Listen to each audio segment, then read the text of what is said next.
자, 오늘 살펴볼 자료 정말 충격적입니다. 단순한 기업 하나가 망한 이야기가 아니에요. 우리나라 계약 시스템 전체에 얼마나 거대한 구멍이 뚫려 있는지 낱낱이 파헤쳐 보려고 합니다. 핵심 주제는 바로 나라의 도둑놈이 너무 많다. 그리고 상장 폐지로 끝을 맺은 다원시스의 몰락입니다. 이게 도대체 어떻게 주식시장 전체를 병들게 하는 전염병이 됐는지 지금부터 바로 들어가 보겠습니다. 나라에 도둑놈이 너무 많다. 와, 오늘 다룰 자료들을 쫙 관통하는 정말 뼈 때리는 한마디죠. 이거 그냥 누가 홧김에 한 말이 아니에요. 수많은 투자자들 피눈물 흘리게 만들고 공공의 이익은 다 갉아먹으면서도 시스템의 빈틈을 쏙쏙 빠져나가는 그 썩은 구조, 거기에 대한 진짜 정당한 분노거든요. 도대체 무슨 일이 있었길래 사람들이 이렇게까지 절망하고 분노하는 걸까요? 여러분, 1조 원 감이 오시나요? 지금 이 순간에도 무려 1조 원이 넘는 보증금 청구서가 금융권이랑 공제조합에 그야말로 폭탄처럼 쏟아지고 있습니다. 일선 은행들은 벌써 수백억 원을 이거 도저히 못 돌려받겠다 하면서 부실채권으로 처리하고 있어요. 막대한 손실을 그냥 떠안는 거죠. 그러니까 이게 그냥 어떤 회사가 장사 좀 못해서 문 닫았대 수준이 아니라는 거예요. 기업 하나의 붕괴가 대한민국 금융시장 전체를 흔드는 엄청난 뇌관이 돼버린 겁니다. 자, 그럼 1장. 범죄의 현장입니다. 1조 원짜리 시스템적 대재앙, 대체 어디서부터 시작된 걸까요? 도대체 어떻게 이런 메가톤급 사고가 터졌을까? 일단 이게 어느 날 하늘에서 뚝 떨어진 불운한 사고가 절대 아니라는 거, 이걸 아셔야 합니다.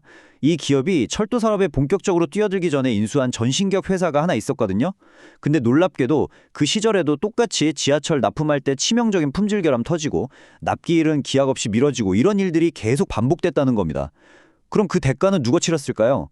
매일 아침 지옥철 승강장에서 발 동동 구르며 지각할까봐 무서워했던 우리 평범한 시민들? 우리가 그 불편을 고스란히 다 떠안았던 거예요. 근데 진짜 기가 막힌 포인트는 바로 이 숫자들의 비교에 있습니다. 기업이 수천억 원대 부당 이익을 챙겼잖아요? 그런데 우리 국가계약법이 내리는 처벌 얼마인지 아세요? 고작 계약 금액의 30% 벌금, 아니면 한 2년 정도 입찰 제한하는 게 끝입니다.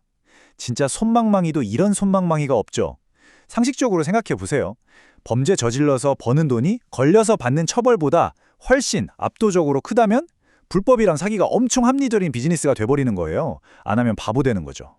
이 코미디 같은 시스템의 허점, 이게 바로 이번 대재앙을 치워낸 진짜 원인입니다. 그래서 이 자료에서 엄청나게 강도 높게 비판하는 핵심이 뭐냐? 바로 침묵의 카르텔입니다. 공공의 이익은 뭐 안중에도 없고 자기 밥그릇 챙기기 바쁜 무능한 관료들, 그리고 그 허술한 시스템 맹점 아주 기가 막히게 파고드는 사기꾼 기업들, 마지막으로 최소한의 검증도 없이 그 눈먼 돈을 그냥 턱턱 승인해주는 보증기관들까지, 이 셋이 자기들이 이익 챙기려고 똘똘 뭉쳐서 거대한 카르텔을 만들었다는 거죠. 결국 이들이 1조 원짜리 국가적 참사를 만들어냈다는 게 이 분석 자료가 찌르는 가장 아픈 팩트입니다. 다음 2장으로 넘어가 보겠습니다. 사망 원인. 감사 실패와 상장 폐지의 덫입니다. 거시적인 시스템 부패는 알겠고, 그럼 이게 실제 주식시장에서 우리 개인 투자자들을 어떻게 박살내는지 그 디테일한 과정을 한번 볼게요. 제일 먼저 알아야 할 개념, 바로 감사의견 미달 혹은 거절입니다. 이게 뭐냐면 외부 감사인이 기업 재무제표를 딱 보고 와, 이거 도저히 못 믿겠다 하면서 도장 찍기를 거부하는 거예요. 쉽게 말해서 회사가 횡령이나 자본 잠식 같은 내부의 썩은 고름을 어떻게든 숨기려고 할 때 가장 먼저 터져 나오는 회계적 사이렌인 겁니다. 상장 폐지로 가는 가장 강력한 직행열차 티켓이죠. 아무것도 모르는 개인 투자자들이 겪게 되는 진짜 지옥 같은 타임라인을 한번 따라가 볼까요? 뉴스에 감사 의견 미달 딱 뜨는 순간 즉각적으로 주식 거래가 콱 정지됩니다. 당장 팔고 싶어도 버튼 자체가 안 눌려요. 내 피 같은 돈이 시스템의 통째로 묶여버리는 겁니다. 그러다 기나긴 심사 끝에 상장 폐지가 결정나면 결국 휴지 조각된 주식을 헐값으라도 던져야 하는 정리매매 단계로 넘어가죠. 문제는 이 끔찍한 과정 속에서 힘없는 개인 투자자가 할 수 있는 방어 조치? 사실상 제로, 아무것도 없습니다. 그리고 도달하는 마지막 종착역, 바로 정리매매라는 무덤입니다. 상패가 최종 확정되고 나서 딱 7일, 단 7일 동안만 거래를 열어주는데 이때는 주식시장의 그 최소한의 안전벨트인 가격 제한봉마저 사라집니다. 주가가 말 그대로 바닥 없는 나락으로 곤두박질 치죠. 보통 이 기간에 주식 파는 분들 투자금의 90% 이상, 아니 사실상 몽땅 다 날린다고 보시면 됩니다. 내 자산이 내 눈앞에서 먼지처럼 사라지는 진짜 가장 잔인하고 고통스러운 일주일인 거죠. 3장. 시장 전체의 전염병, 테마주와 비투의 치명적인 결합에 대해 살펴보겠습니다. 더 심각한 건 뭔지 아세요? 이게 다원시스 딱 한 곳만의 문제가 아니라는 겁니다. 자료에 나오는 금양이나 한창 같은 다른 기업들 무너지는 사례를 보면요. 진짜 소름 돋을 정도로 똑같은 5단계 패턴이 나옵니다. 처음엔 2차 전지나 인공지능 같은 엄청 핫한 테마로 묶여서 주가가 막 수백, 수천 %씩 폭등해요. 그럼 이때다 싶어 유명 인플루언서들이 막 장밋빛 미래 떠들면서 사람들한테 확신을 줍니다. 그런데 차가운 재무제표 숫자 무시하고 그런 환상만 쫓아간 대가 너무 가혹하죠. 예외 없이 감사의견 거절 뜨고 주가는 고점 대비 95% 이상 대폭락. 껍데기뿐인 스토리에 취해 있다가 하루아침에 전 재산 날리는 진짜 악질적인 패턴입니다. 여기에 기름을 붓는 이 상황을 국가적 위기로 몰고 가는 숫자가 하나 더 있습니다. 34조 2,592억 원. 이게 뭘까요?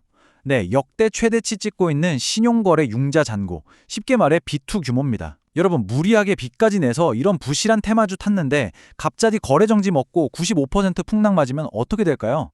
이건 그냥 주식으로 돈 좀 잃었네 해서 안 끝나요. 반대 매매로 강제 청산당하고 결국 개인의 파산으로 직행하는 겁니다. 엄청난 레버리지라는 폭탄이 평범한 사람들을 벼랑 끝으로 밀어내고 있는 거죠. 자, 그럼 4장, 투자자 생존 가이드. 이 지뢰밭에서 살아남는 예방약은 과연 뭘까요? 그럼 우린 그냥 눈 뜨고 코 베어야 할까요? 절대 아니죠. 살아남으려면 당장 2026년부터 대폭 깐깐해지는 한국거래소 상장 폐지 기준, 이거 무조건 아셔야 합니다. 코스피는 시가총액 200억 원, 코스닥은 150억 원 밑으로 떨어지면 얄짤없이 바로 관리 종목 들어갑니다. 코스닥은 심지어 연 매출 30억 안 돼도 아웃이에요. 오늘 분석한 자료 보니까 당장 이 기준 못 맞춰서 퇴출 위기에 몰린 좀비 기업이 벌써 26개나 된대요. 여러분이 갖고 계신 주식이 혹시 여기 간당간당하게 걸쳐 있는 건 아닌지 이거 오늘 당장 체크하셔야 합니다. 그래서 이 자료를 바탕으로 쫙 뽑아본 실전 생존 체크리스트입니다. 첫째, 내 주식 시가총액이 2026년 기준 훌쩍 넘는지 당장 확인하세요. 둘째, 혹시라도 이 기준 밑에서 30거래일 연속 맴돌고 있지 않은지 진짜 꼼꼼히 보셔야 됩니다. 셋째, 공시에 관리 종목 지정 딱 떴다 미련 버리시고 당장 도망치세요. 그리고 마지막, 진짜 제일 중요한 건데요.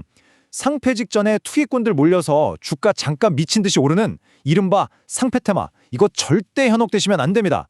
그거 기적의 동화줄 아니에요. 여러분, 물귀신처럼 끌고 들어갈 썩은 동화줄입니다. 투자의 대가 워런 버핏이 남긴 너무나 유명한 말이 있죠. 물이 빠져나갔을 때 비로소 누가 벌거벗고 수영하고 있었는지 알 수 있다. 자, 여러분, 이제 거래소의 깐깐한 규제라는 썰물이 엄청나게 빠른 속도로 빠져나가고 있습니다. 그동안 화려한 테마, 헛된 환상 뒤에 숨어있던 그 좀비 기업들의 민낯이 아주 적나라하게 까발려지는 시간이 오고 있다는 뜻이죠. 환상은 다 박살 날 거고요. 오직 튼튼한 재무 구조랑 투명한 회계를 가진 진짜 기업들만 살아남을 겁니다. 오늘 이 자료 분석을 마무리하면서 여러분께 딱 하나 여쭙고 싶습니다. 솜방망이 처벌 그리고 침묵의 카르텔이 판치는 이 살벌한 자본시장에서 여러분의 계좌는 그 도둑놈들로부터 진짜 안전하신가요? 남이 던져주는 달콤한 정보만 맹신하는 건 절대 내 자산을 지켜주지 못합니다. 오늘 짚어드린 생존 체크리스트 이거 꼭 기억하시고요. 지금 당장 여러분의 포트폴리오부터 냉정하게 감사해 보시길 바랍니다. 자, 오늘 침배한 자료 해설은 여기까지입니다. 끝까지 들어주셔서 감사합니다.